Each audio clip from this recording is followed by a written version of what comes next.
Suburban Sentinel here with another gear review.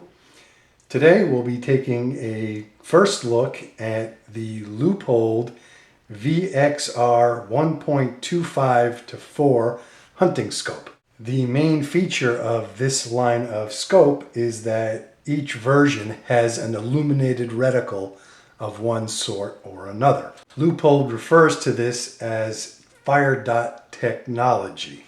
I purchased the VX-R scope you see on the screen here about 2.5, maybe 3 years ago, and ever since it has been mounted atop my Ruger Gunsite Scout Rifle bolt action 308. First, a couple of housekeeping matters. This rifle has been safety checked off camera. Second is that there are a couple different models, or actually several different models, in the VX-R line. This is the VX-R hunting model, and I believe it's just referred to as the VX-R. There's another version called the VX-R Patrol that is a slightly different scope. Third housekeeping matter, just so you are aware, this scope did not come with any mounts, rings, nor the scope covers at either end. Before getting into the nitty-gritty of the VX-R, I'd like to talk a little bit about background and perspective. When doing any sort of gear review, I believe it's important for the audience to have some knowledge of the reviewer's background, expertise, and perspective when using that gear.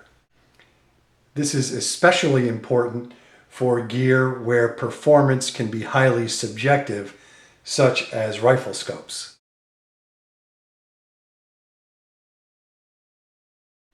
So, about me. I am in no way an expert in rifle scopes, or anything else for that matter, but particularly optics. In point of fact, this VX-R is the first high-quality scope I've ever bought. Although I've been shooting for decades, I've always been a shoot through the irons kind of guy. And the only reason I started opting for scopes is that my eyes are getting old and tired and I don't see all that well anymore. I don't hunt, I don't shoot in any competitions, I don't even really shoot for fun. I essentially train for the worst. I have no need or desire to be the fastest or most accurate shot in the world. Essentially, my only goal is to be faster and more accurate than any bad guy who might come to harm my family. Now, just to touch on the applications for this particular piece of equipment, this VX-R lives exclusively atop this bolt action 308. This rifle essentially has two purposes. In the event there's an SHTF situation, civil unrest, something of that sort, and we're hunkering down and bugging in, this will be the backup gun. If there are one or two potential intruders, I would go for the 12 gauge pump action shotgun.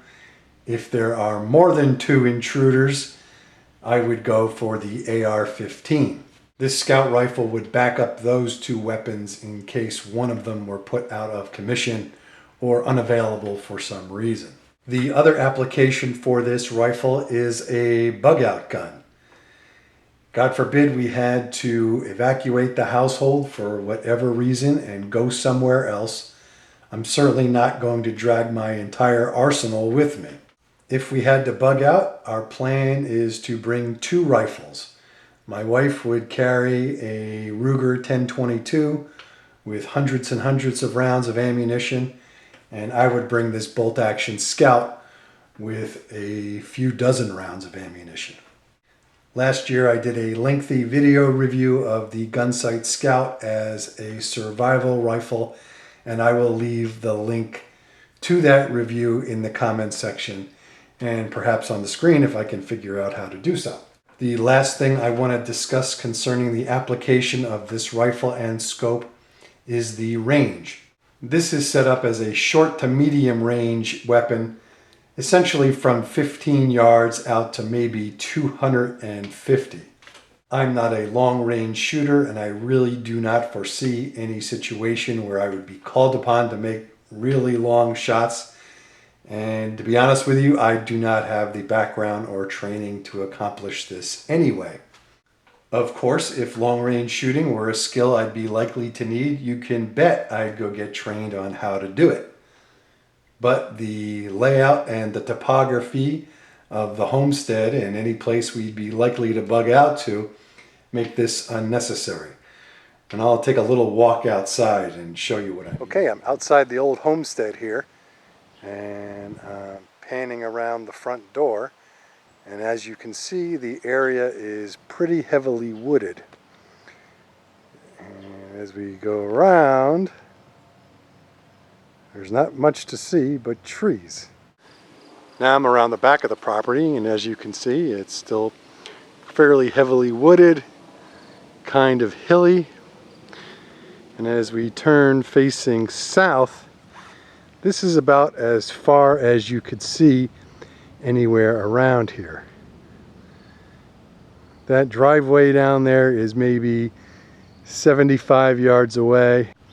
So any rifle and or scope combination out to 400, 500, 600 yards doesn't really make any sense for around here, because you just flat out can't see that far. And while I'm out here, I'm going to feed the birds. Come here, guys. There's Wendell back there. Wendell and Waldo are here. Wendell and Waldo are playing coy at the moment. So let's get back to the VX-R rifle scope. Okay, we are back here with the VX-R scope. So let's do a brief overview. Again, this is the 1.25 to 4 model. They do make scopes in this line with higher powers. This particular model is a 30mm main tube with a 20mm objective. We'll kind of go through this stern to stem. Get a little focus in there. I'm back by the eyepiece, and let me grab my tactical letter opener. Back here by the eyepiece, you have a focusing ring.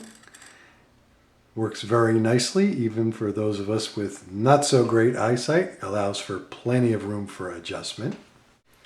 Further forward, we have the zoom adjustment ring, and this is rather easy to manipulate from the 1.25 all the way to the number 4 setting. And this goes its entire travel in 90 degrees, which is a very nice feature. Moving a little further forward, you have your windage and elevation adjustments on this top turret and on this side one, which is on the right side of the scope. Both turrets have finely finished screw-on adjustment caps to keep the dirt and water out of your scope, and there are 1/4 MOA adjustment dials for both windage and elevation. This little gitsy down here that appears to be a third turret actually serves as a battery compartment and the control for the illuminated reticle. This is a single button that controls the on-off power to the reticle and also controls the brightness. One very nice feature of this scope is the motion sensor. If the scope remains on and the rifle not moved for more than 5 minutes, the scope turns off. If you move the rifle, the scope immediately turns back on without touching any controls to the same brightness setting that it was left at.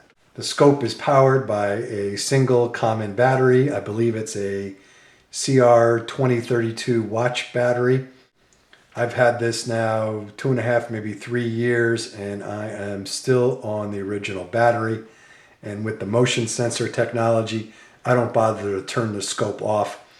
I just store it in the on position, and when you pick the rifle up, the illuminated reticle immediately comes back. I'm going to stop the camera momentarily and see if we can get a shot of the illuminated reticle. This may be a little bit hard to see on camera, but this is the view through the reticle, and you see the red dot on the gorilla, and this is set at medium to high power. It's actually much brighter than is viewed through the camera. So there is a brief overview. In parts 2 and subsequent, I will get into the nitty-gritty details of this scope. We will also evaluate its performance, durability, and value. Perhaps we will even look at other options for particular needs. So again, we'll dive further into the details in part 2 of this series on the Leupold VX-R. Thanks for watching. This is the Suburban Sentinel. Please thumbs up and subscribe if you like what you see. Questions and enlightening comments are always welcome. Shoot safely, everybody.